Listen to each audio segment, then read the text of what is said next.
Начинается переживание, конечно, за дома.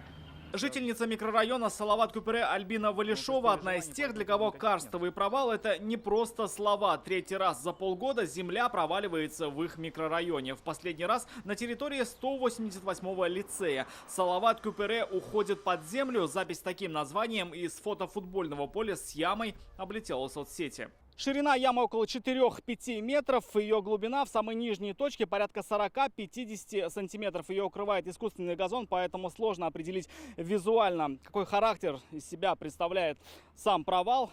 Не стоит это делать и на ощупь. Ожидается, что скоро место будут исследовать специалисты. Как сообщили в Главинвестрое Республики, о провале стало известно несколько дней назад, и в эти дни будет проводиться комиссионная проверка. Эта организация отвечала за постройку детского сада, который расположен через дорогу от лицея. Мы дважды, в ноябре 22-го, потом в марте, рассказывали, как в этом детсаду провалился игровой домик. Насчет школы не знаю, насчет садика, конечно, все удивились и возмущались, что земля провалилась, потому что там и дети могли в это время гулять, играть, еще что-то. Оказалось, что похожее происходит и в других уголках микрорайона. Около домов, кстати, есть чуть-чуть.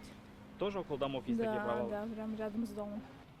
Это и здание будет какое-то деформироваться, я так понимаю. Я хоть не архитектор, но у меня такие понятия.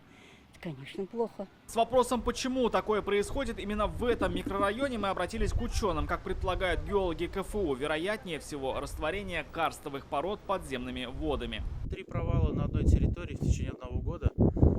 Территории Салават-Кюпере — это, конечно, уже серьезный повод задуматься о необходимости полноценных комплексных исследований, инженерно-геологического обследования на предмет выявления карстовых процессов. Это позволит разработать систему защиты, систему мониторинга. Похожую картину, но куда большей глубины на днях заметили и в Верхнем Услоне. Здесь карстовый провал образовался на горе Соколка. Ждать ли в будущем подобных провалов уже в черте города, специалисты не комментируют до завершения запланированных исследований. Рамиль Шайдун, Вадим Илларионов, ТНВ, Казань.